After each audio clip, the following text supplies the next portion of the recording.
I'm from Nekota and I love listening to Today FM. My name is Ken Godler and I'm from Australia, but I'm part Fijian from Rugby, and I love listening to Today FM Rocks. For the best music and less talk, we tune into Today FM in National Light Village. Today FM rocks. My name is Inai Ali and I'm from Ba, and I love the big breakfast on Today FM. I just love it and hope you love it too. My name is Jay from La Paz. I love listening to Today FM. Today FM rocks. My name is Naushin and I'm from Sambeto, and I love Today FM. Today FM rocks. Today's hit music on Today FM.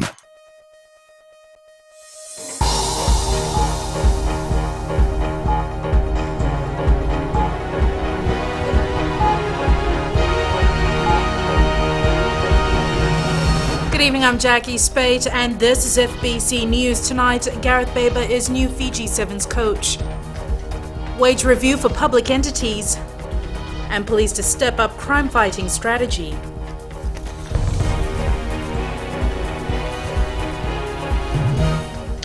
Gareth Baber is the new Vodafone Fiji Sevens coach, as predicted by FBC Sports earlier today. Baber, current coach of Hong Kong Rugby, has been selected by the Fiji Rugby Union. Vashnil Prasad with the details. The board sees that he possesses the relevant skill sets and the qualifications, and like other coaches, from the discussions that we've had with Mr. Baba, he seems to be very humble and have accepted with humility. The search for Fiji Rugby Union Chief Executive John O'Connor and Chairman Francis Keane is finally over. The 44-year-old has World Rugby Level 4 accredited certificate and has been offered a 4-year term, which also comes with some conditions. For the Vodafone National Sevens team, yes, that's the contract that we've given to Mr. Gareth Baba. I think the same has also been offered to Mr. Tanibula, but it's performance-based. We have KPIs. Although Baber may not be a big name in the Sevens circuit, the FRU is hopeful the former Wales Sevens coach will step up. We want him to enjoy that freedom. Obviously, there'll always be guidance from officials within Fiji Rugby Union. The former Cardiff Blues coach begins in January and will lead the side to the Wellington and Sydney Sevens. Trainer Nathaniel Dawanimbuka is the interim coach up to the Oceania Sevens and the first leg of the Sevens World Series. Mr. Baba will begin his reign as National Sevens coach well before the commencement of the second leg of the World Rugby Sevens Series in Wellington on the 28th to 29th January 2017 and 04-05 February 2017 in Sydney. Mr. Gareth has a big role to play, taking over Mr. Ben Ryan. On behalf of Fiji, I'd just like to wish him all the best. We all know that the FRU has chosen what they think is appropriate. Well, it has come as a surprise, but I wish him all the best. Baber has some big shoes to fill, given Fiji has won 2 consecutive Sevens series and an Olympic medal under the leadership of Ben Ryan.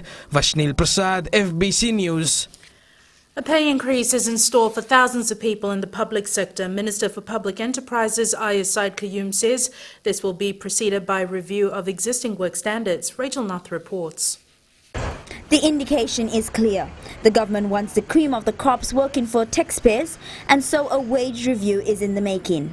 I believe government needs to become a choice employer, that we need to be able to benchmark ourselves and be able to pay something that's relatively commensurate with what is being paid in the private sector. Said Qayyum says while salaries are a vital component, the government will also ensure the working conditions and trainings are also reviewed. The minister met with public sector unions today discussing open merit recruitment systems now used by the government.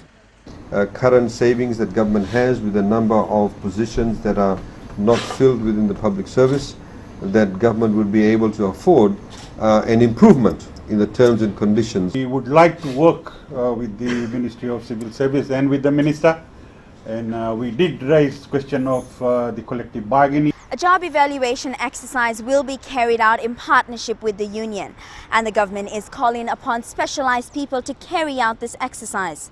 A recent survey has found that the private sector is paying much more than the government, and so work now begins on becoming more competitive and more lucrative. Rachel Na, FBC News. The Fiji police force is doing all it can to curb the recent spate of break-ins. While no statistics have been forthcoming from the force on the actual number of break-ins, recent media reports have highlighted some very daring robberies. Roland Karoy reports. From carjackings to house break-ins, at this stage it's not clear if the crime rates have increased over the past few months. What's definite, however, is that many videos like these have made it to social media. While the general intention is to help identify the culprits, the videos have gotten many worried for their safety. So what exactly is being done? There are a few strategies that are in place. Number one is just to improve our visibilities in terms of redeployment of our officers. Number two is just to improve on our investigation timelines. That is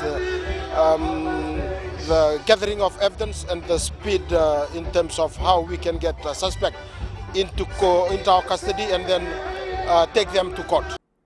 Community policing and information sharing is also part of the force's strategy. Meanwhile, Defence Minister Ratu Inoke Kumbombola, who stressed the importance of public safety in his first parliamentary address, believes everything is under control. Yeah, it's all under control by our Commissioner of Police, and they're working very hard to make sure the burglars are being caught. While police are doing their best they can, it goes without saying that everyone must also do their part in ensuring that safety is prioritized. Roland Karoy, FBC News. Letting children's voices to be heard is one way of dealing with violence against children. During the Save the Children's National Forum today, Chief Executive Iris Lowe Mackenzie says this is a great platform for children to talk about issues. Sainiani Boila has more. While working on reducing violence against children, Lowe Mackenzie says it's about time we hear from them. We often hear from policymakers, we hear from NGO groups, we hear from the police, from government about the acts of violence against children, but we never hear from the children themselves about how violence impacts on them. So this is a platform to be able to allow children to come and deliberate. With the launch of Save the Children's National Forum today, most students feel that it's a safe place to share their thoughts. It helps us in going back to our communities and telling people that violence is real and it's occurring and how to stop violence. This is a good opportunity where we can showcase to others, prove to others, to the general public that yes, we have the right to be heard amongst others. Basically, we're just learning about our rights. Actually, our aim is to avoid violence against children. Lowe Mackenzie adds everyone needs to come together and play their part so that Fiji become a country where children can grow up safe, protected and free from violence. She adds children can also grow up to realize their full human potential. Sainiani Mboila, FBC News. Coming up on FBC News, Usai Kilaivirata found guilty of murder. And Diwali fever heats up. Stay with us.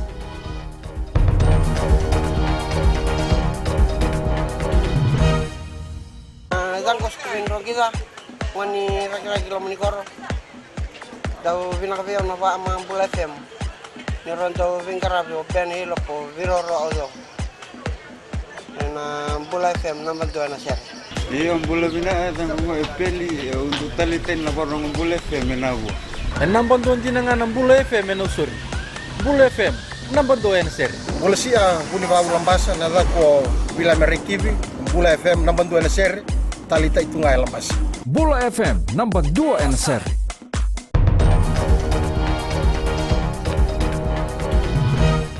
Welcome back. This is FBC News.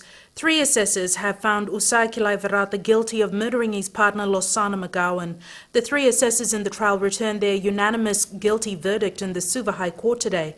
McGowan died in a flat in Turak on April 4th last year. Following an argument, Suva High Court Judge Justice Priantha Fernando will deliver his judgment next Tuesday. Prime Minister Vorenke Bainimarama has sent his best wishes to all Fijians for Diwali. Bainimarama says this is one of the most important festivals in the Hindu calendar and one that every Fijian looks forward to. A time to light candles, exchange gifts and spend cherished time with loved ones. He also says the symbolism of Diwali, the triumph of knowledge over ignorance and good over evil, contains meaning that can serve all of us as we strengthen the bonds between people and move Fiji forward. Meanwhile, National Federation Party leader Professor Biman Prasad says Diwali is a time of rejoicing with family and friends, a time for prayer and reflection. Sadalpa MP and opposition leader Rote Mumukepa says the radiance of Diwali unites a diverse nation with a truly universal theme of the victory of good over evil. With just 2 days remaining before Diwali, a lot of people are rushing to town to do last-minute shopping. Savara Tambor took to the streets to get a glimpse of all the hype. Happy Diwali! In the lead up to Diwali, Suva is abuzz with people and shopping bags. We make use of Diwali to purchase jewelries that we couldn't purchase at its actual price. I like this kameez, it's nice. I went in mini shop, but I like this one. Retailers are also using all avenues possible to boost sales. The latest update of Diwali, we have received the mini sales so far. It's good. We are having more specials for Diwali. The 5-day Diwali celebration began today with Dhanteras, a day believed to be auspicious for buying gold. Special on our jewelries and everything, it's much better. Plenty of customers is coming and we got wide range of jewelry and clothes as well.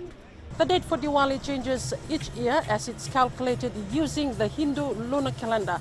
This year, Diwali falls on Sunday, which is the 30th of this month. Sabira Tambua, FBC News. The National Fire Authority is advising the public to take on board the necessary fire safety precautions. NFA Chairman Francis Keane says parents must ensure their children are supervised at all times when playing with firecrackers. Diwali is just like any other celebration, I believe, just because of the involvement of fireworks. The advice out to the community is to enjoy the festival season in a responsible manner, and to ensure that you don't put your property nor the lives of anyone into jeopardy. The Ministry of Agriculture today received 5 tons of vegetable seedlings worth over $2 million from the Indian government. The seedlings were presented to the ministry by the Indian High Commissioner to Fiji, Vishwas Sapkal.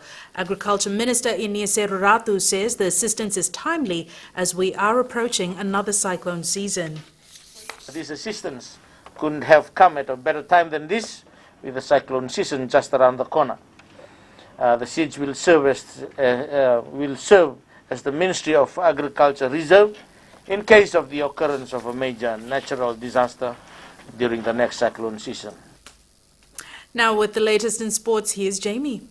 Nakajaki, and good evening. Coming up, Ilesa Tanivula appointed Fijiana coach, and QVS Old Boys launch second East versus West challenge. This and more after the break.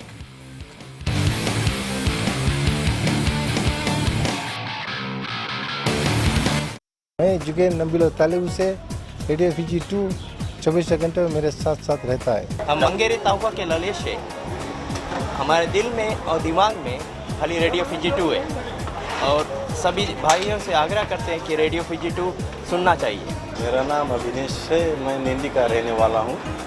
मैं सभी समय radio Fiji 2 सुनता हूँ क्योंकि उसमें आईना programme रहता है। हाय, मैं उमेश नसासा नाबुआ से। मैं जब भी सुना रेडियो फिजी 2 सुना। रेडियो फिजी 2 देश की धड़कन। रेडियो फिजी 2 देश की धड़कन।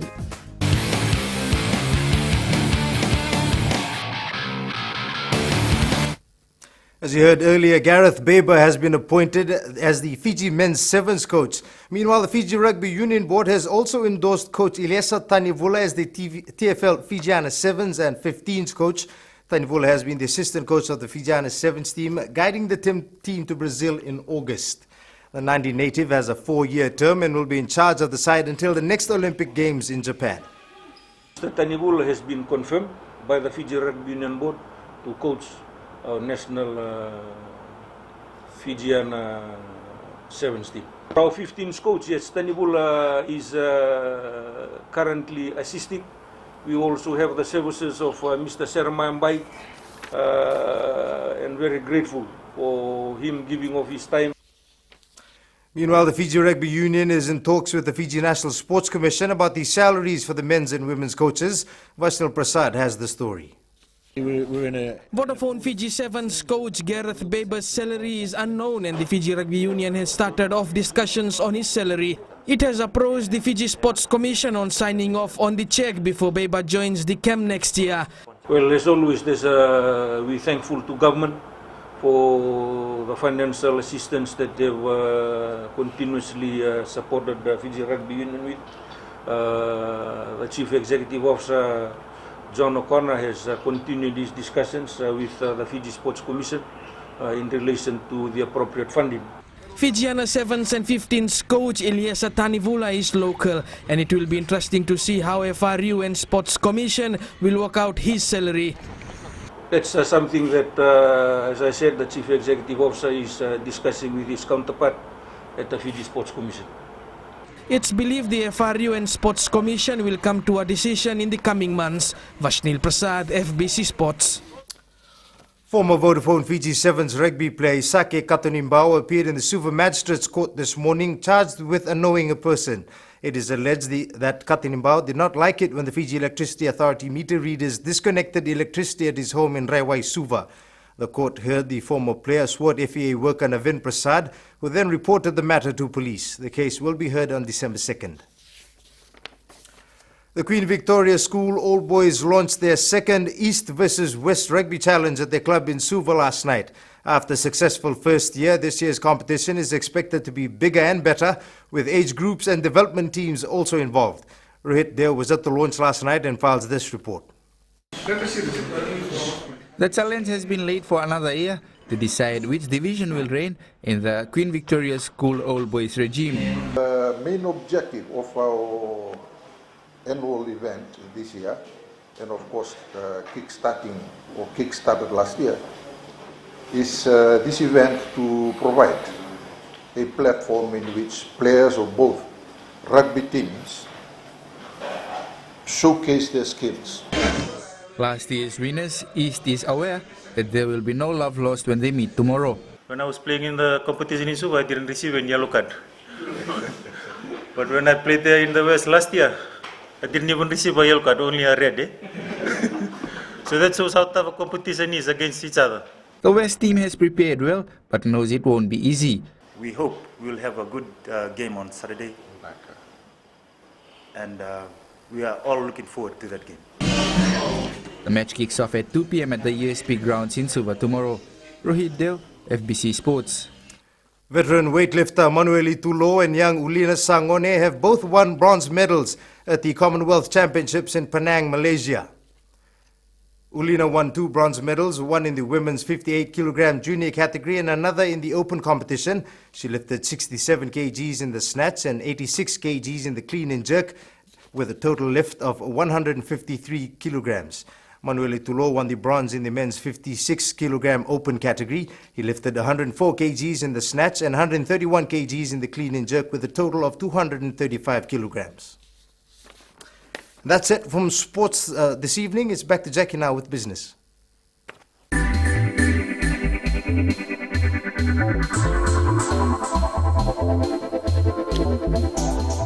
Future Forest Fiji Limited has announced a net profit of over $25,000 for 3 months ending 30th September. This is compared to a net loss of over $140,000 for the same period in the previous financial year. A private placement was approved by the company in June, and new equity was raised to repair the nursery facility, to recommence seedling production, settle trade creditors, and recommence loan repayments. During the 3 months period, the company partially rebuilt the Cyclone Winston damaged nursery facility in Ra and was able to secure a number of pine woodlots for harvesting and sawmilling.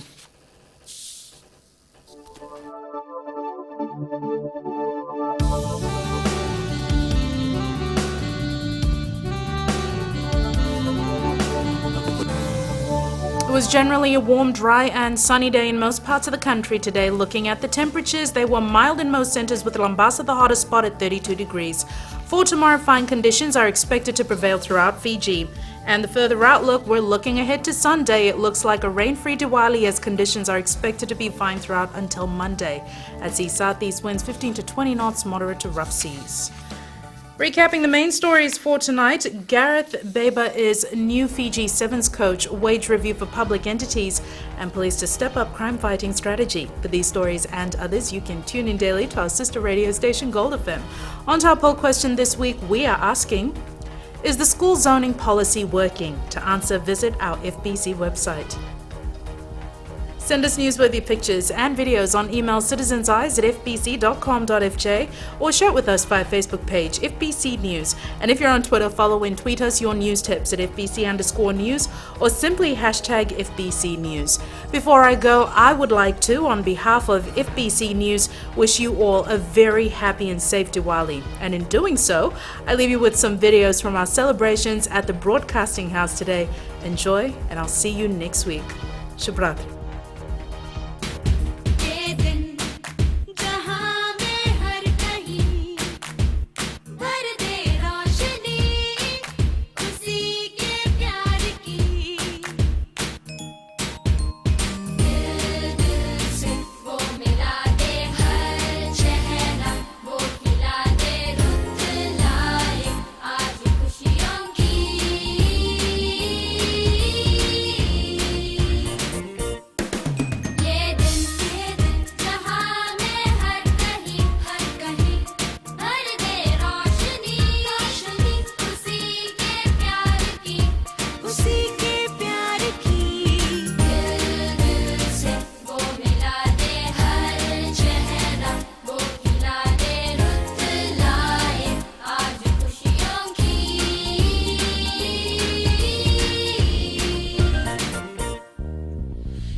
Happy Diwali from FBC News.